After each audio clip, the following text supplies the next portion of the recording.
अस्सलाम वालेकुम। पिछले 24 घंटे से हम सब लाहौर के अंदर एक जंग का मंज़र जो है मुसलसल देख रहे हैं, जिसमें पीटीआई के कारकुनान और पुलिस के दरमियान मुसलसल मुठभेड़ जारी थी, जिसको अभी लाहौर हाई कोर्ट ने कल 10 बजे तक पुलिस को ऑपरेशन करने से रोक दिया है। इसकी वजह क्या थी? वजह आप सबको ऑलरेडी पता ही है कि इमरान खान साहब को 18 मार्च अदालत के सामने पेश होने का जो है वो वारंट निकला और पुलिस को ये ऑर्डर किया गया कि इमरान खान साहब की जो है वो पेशी यकीनी बनाई जाए। आम तौर पर इन ऐसे हालात में पुलिस को अगर अश्योर करवा दिया जाए कि वो जो मुलजिम है वो पेश हो जाएगा, तो पुलिस किसी किस्म का ऑपरेशन करने से गुरेज करती है। लेकिन ये एक एक्सेप्शन है पीटीआई के साथ कि इस तरह का ऑपरेशन जो है वो मुसलसल पिछले 24 घंटे से जारी है। मेरे हुक्म में जो तस्वीर और कुछ वीडियो चलती रहेंगी, जिससे इस ऑपरेशन की नौइयत का आपको मुकम्मल तौर पे अंदाज़ा होता रहेगा। लातादाद शेल्स फायर किए गए, डायरेक्ट जो है वो एक तरह से गोलियां चलाते हुए हमें पुलिस के, हमारे अपनी पुलिस के जो एहलकार हैं वो नज़र आए। और मुसलसल 24 घंटे जो है पीटीआई के कारकुनान डटे रहे कि हम इमरान खान को गिरफ़्तार नहीं होने देंगे। रूल ऑफ़ लॉ किसी भी आइन के अंदर बहुत इम्पॉर्टेंट होता है, और रूल ऑफ़ लॉ क्या होता है कि कानून सब के लिए बराबर हो। तो चाहिए तो ये था कि इमरान खान साहब गिरफ़्तारी दे देते, लेकिन जो इस हुकूमत की पिछली कारकर्दगी को देखते हुए इसी वजह से पीटीआई और पीटीआई के कारकुनान और पीटीआई की लीडरशिप ने ये तय किया कि हम इमरान खान साहब को इस तरह से पुलिस की कस्टडी में नहीं जाने देंगे। वजह क्या? क्योंकि इस पिछली हुकूमत ने इससे पहले जितने भी पॉलिटिकल प्रिजनर लिए उनको सख्त टॉर्चर का निशाना बनाया। उसकी मिसाल आप ले लें, जो है आज़म सवाती की ले लें, शहबाज गिल की ले लें। हमारे मुल्क के एक बहुत बड़े सहाफ़ी उनको कत्ल कर दिया गया, जिनकी अभी तक तहकीकात जो है वो किसी भी इख्तितामी नतीजे पे नहीं पहुंची है। इस तरह जमील फ़ारूकी को टॉर्चर का निशाना बनाया गया। इसी 8 मार्च में ज़िले शाह को कत्ल कर दिया गया। तो जो हिस्ट्री है इस पीडीएम रजीम की वो कोई अच्छी है नहीं।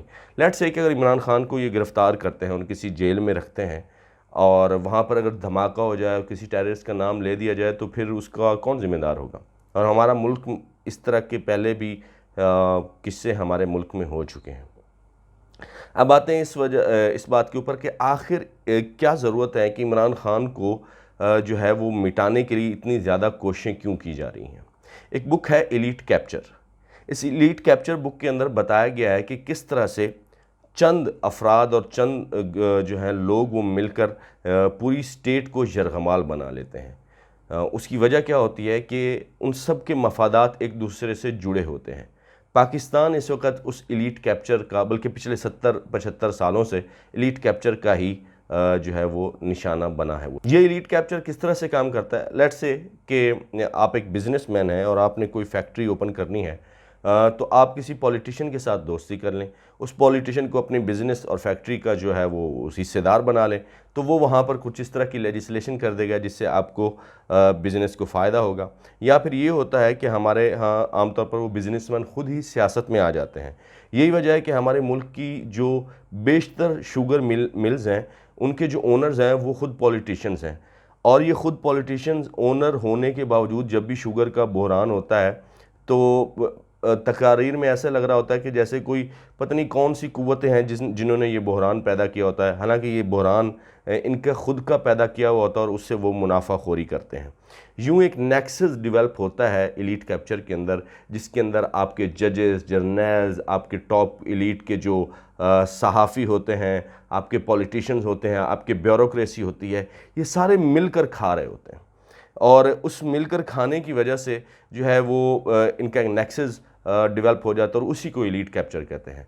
अब इमरान खान को हटाने की वजह क्या है कि जो पिछले 70-75 बरसों में इस नेक्सस ने जो अपना, या अगर स्पेसिफिकली हम पिछले 30 साल की बात करें, तो जो एक नेक्सस डेवलप किया है और जो उन्होंने एक तरह से कमाई की है और जो उन्होंने अपने एसेट्स बनाए हैं, अब उनको जो थ्रेट पोज कर रहा है वो इमरान खान है। इमरान खान एक गैर रिवायती सियासतदान है। वो कहता है कि नहीं, करप्शन जो है मेरी टॉप प्रायोरिटी है कि मैंने उसको ख़त्म करना है, क्योंकि करप्शन पाकिस्तान में से ख़त्म हो गई تو پاکستان جو ہے ترقی کی راہ پہ گامزن ہو جائے گا۔ لیکن یہ جو ایلیٹ کیپچر ہے، جو پی ڈی ایم کا ٹولہ ہے، ان کے نزدیک کرپشن کوئی بڑی بیماری نہیں ہے۔ ان کے نزدیک کرپشن ہوتی ہے، جیسے آپ نے ماضی میں سنا ہوگا حمزہ شہباز بتاتے ہوئے نظر آتے ہیں کہ کرپشن ہوتی ہے، مملکت ایسے ہی چلتی ہیں۔ تو ان کے نزدیک کرپشن مسئلہ نہیں ہے، کیونکہ یہ کرپشن کے ڈائریکٹ بینیفیشری ہیں۔ انہوں نے ہی تو نیب کے قوانین چینج کیے ہیں کہ 50 ارب تک اگر آپ کرپشن کرتے ہیں تو آپ کو نیب کچھ نہیں کہے گی۔ انہوں نے ہی تو جو توشہ خانہ کی رٹ لگائے رکھی، تو پتہ چلا وہ سارے لوگ جو عمران خان کو گھڑی چور کہتے تھے، انہوں نے خود کئی گھڑیاں جو ہیں وہ کتنے سستے داموں لی ہوئیں، جو کہ آنے والے پروگرام میں بڑی تفصیل سے آپ کو بتاؤں گا۔ تو پچھلے 24 گھنٹے میں یہی دیکھ رہا تھا کہ اسٹیٹ آخر اتنی فورس کیوں استعمال کر رہی ہے۔ وہ اسی وجہ سے استعمال کر رہی ہے کہ یہ جو ایلیٹ کیپچر ہے، ان کا جو 30-35 سال سے قبضہ پاکستان کے اوپر چلا آ رہا ہے، وہ خطرے میں پڑ گیا ہے، اور وہ خطرے میں ڈالنے والا عمران خان ہے۔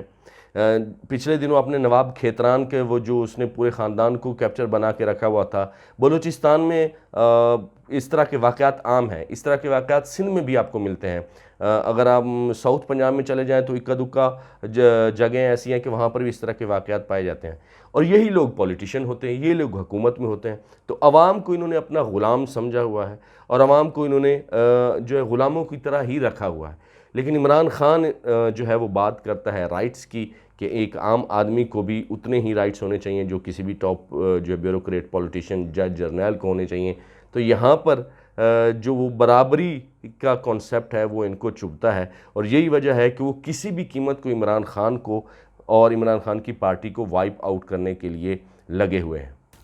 مریم نواز صاحبہ ہمیں جو ہے اکثر اپنی تقاریر میں لیونگ پلینگ فیلڈ کا ذکر کرتی ہوئی نظر آتی ہیں۔ تو یہ بالکل صحیح بات ہے کہ پی ٹی آئی کے دور میں جو ہے نون لیگ کے کئی پولیٹیشین جو ہیں وہ پکڑے گئے، لیکن آپ پیچھے تصاویر میں دیکھیے گا کہ ان کو کس طرح سے پکڑا گیا۔ وہ بالکل سوٹڈ بوٹڈ ٹائی لگا کے آتے تھے اور ویسے ہی چلے جاتے تھے۔ لیکن اس کے برعکس جب اعظم سواتی کو پکڑا جاتا ہے، جب جو ہے وہ شہباز گل کو پکڑا جاتا ہے، تو ان کے ٹارچر کی داستانیں الگ ہیں۔ تو اس وقت یہ جو حکومت ہے وہ مکمل طور پر فسطائیت پہ اتری ہوئی ہے، اور انہوں نے یہ طے کر لیا ہے کہ ہمارا یہ جو ظاہری بات ان کا کیریئر ڈیولپ ہوا ہے پچھلے 30-35 سال کا، اس کیریئر کو ہم ختم نہیں ہونے دیں گے۔ تو اس وقت پاکستان اس دورائے پہ کھڑا ہے جو 1857 کے اندر جو ہندوستان کے تمام مسلمان اور ہندو تھے اس دورائے پہ آ گئے تھے، کہ اگر وہ جنگ کامیاب ہو جاتی تو آج حالات مختلف ہوتے۔ اس وقت پاکستان اسی دورائے پہ ہے۔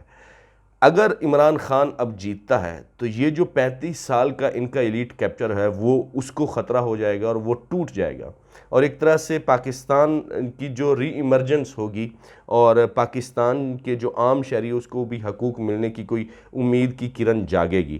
لیکن اگر عمران خان کو ایلیمینیٹ کر دیا گیا، یہ عمران خان کو ہٹا دیا گیا، تو وہ جو ایک موہوم سی امید ہے وہ بھی ختم ہو جائے گی، اور ہم پھر سے ان اندھیروں میں جا پڑیں گے جس میں پچھلے 70-75 برسوں میں ہم رہے ہیں۔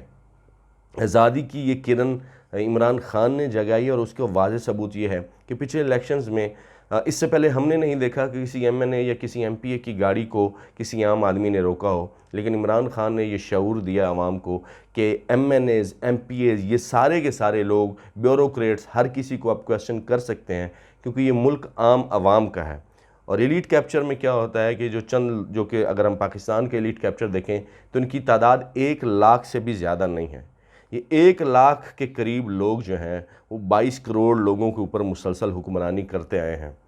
اب وقت آ گیا ہے کہ کیا 1 لاکھ لوگوں کی حکمرانی برقرار رہے گی، یا پھر 22 کروڑ لوگوں کو اپنی آزادی کے لیے نکلنا ہوگا۔ آج کے لیے اتنا ہی۔